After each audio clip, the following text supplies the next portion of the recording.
A father is neither an anchor to hold us back, nor a sail to take us there, but a guiding light whose love shows us the way.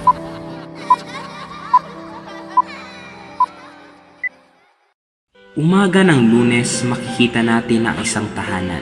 Si Tatay Ben bilang haligi ng tahanan, si Nanay Lita na kanyang asawa, at si Jessa. Kilang Diyos na mapere sa lahat. Salamat po sa araw ito. Pinapalang ko sa amin. Salamat po na makalapit po muli sa inyo. May kababaang loob. Panginoon, dalangin ko po na kayo po ang gumabay po sa aming pamilya. Inadalangin ko din po si Jessa na makakilala din po sa inyo at makasama din po namin sa church. Kasama po ang aking asawa, Panginoon. Kaya po siyang bahala. In Jesus' name, Amen.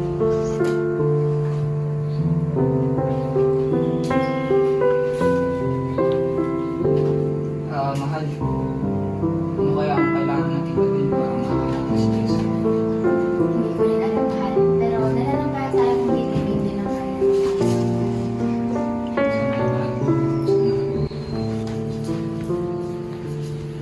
Anak, baka pwede kang sumama sa amin sa Miyerkules ni nanay mo. Tay, ilang beses ko na sinabi sa inyo, hindi ako naniniwala dyan. Tsaka, ano bang mapapala ko dyan?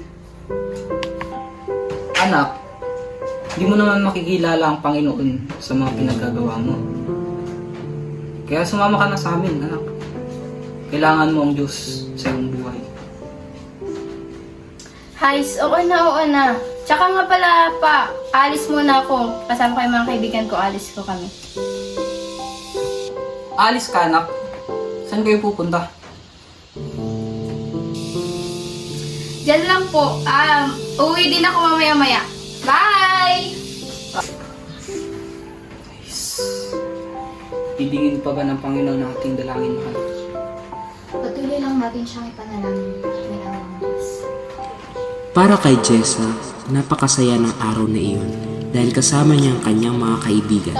Samantalang, kalungkutan naman ang bumabalot sa kanyang mga magulang. Aalis na ako. Oo, andyan na. Miss yun na naman agad ako. The fruit of the righteous is a tree of life, and he that willeth souls is wise.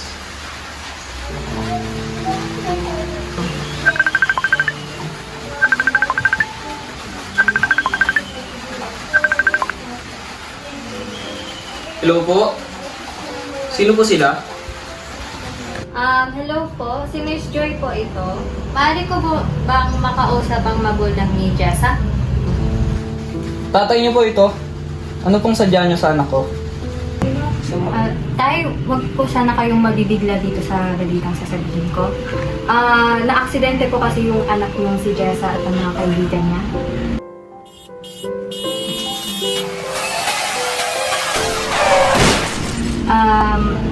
Kasalukuyan po namin siyang ginagamot dito sa NBDC Hospital po. Pwede na po kayong maparito at makita niyo po ang kalagayan ng anak. Ha? Paano?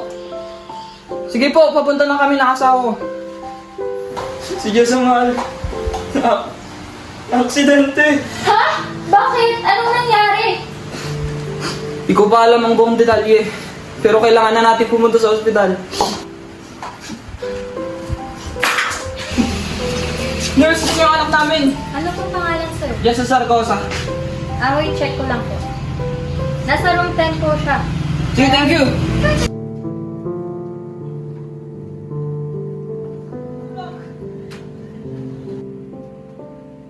Anak, anong nangyari sa'yo? Gumising ka na! Parang awa mo na!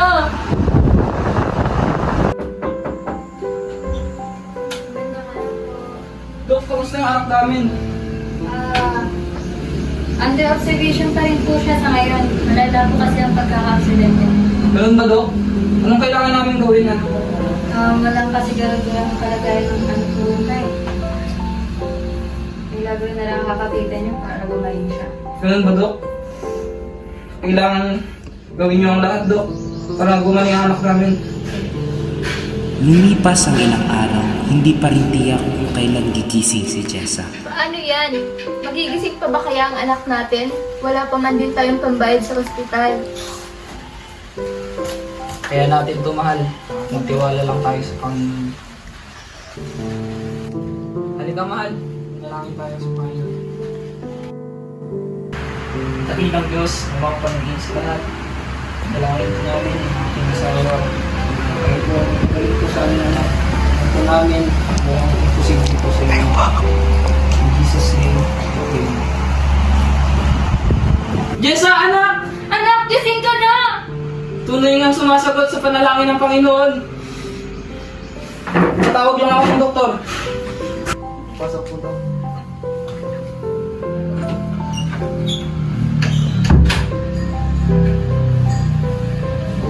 Isang araw, nagising si Jessa nung wala ang kanyang mga magulang sa tabi niya.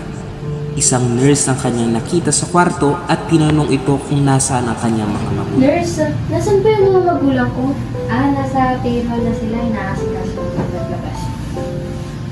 Ganun po ba? Oo, Nay, lagi ka nilang kita ka na lang sila. Kaya, pagod ka lang, malakasin ka na ng kalagayan nila sila. Nagulat si Jessa sa sinabi ng nurse. Hindi niya mailarawan ang kanyang nararamdaman sa kanyang narinig mula sa nurse. Dahil hindi nga ito naniniwala sa Diyos. Ngunit lingid sa kalaman ni Jessa, ang pag-uusap pa lang yon ang babago sa pananaw niya sa Diyos. Naging maganda ang kalagayan ni Jessa at hindi nagtagal nakauwi na rin sila sa kanilang tahanan. Anak, kamusta ka na? Okay lang naman po. May masakit pa ba sa'yo? Wala naman po. Wala naman na.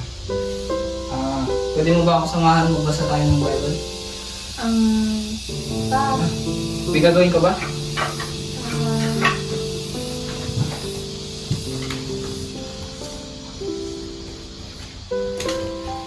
Sige na anak. Magbasa lang naman tayo ng Bible. Sige po. Sabi lang. Ito, basahin niyo natin sa John 3:16. Sabi dito, "For God so loved the world that He gave His only begotten Son, that whosoever believeth in Him should not perish, but have everlasting life." Nung oras din na iyon ay hindi pinalampas ni Ben na ibahagi ang kaligtasan sa kanyang anak na si Jessa. Sa gulat ni Ben ay kusang tumanggap sa Panginoon si Jessa aminin na ikaw ang at makasalanan ligaya si Ben sa kanya. at humingi ka ng tawad. Ganun din, natanggapin mo si Jesus sa iyong puso, anak. Sige po. Dahil alam mo, mahal ka ng Diyos. At sabi ng Bible, ngayon ang araw ng kaligtasan. Tayo manalangin, sundan mo ako sa panalangin ng pagtanggap. At sa unang pagkakataon, tuluyan na nga nilang napasama si Jessa sa kanilang simbahan. Sabi ba mga kapatid na ang Panginoon ay pag-ibig at nagliligtas?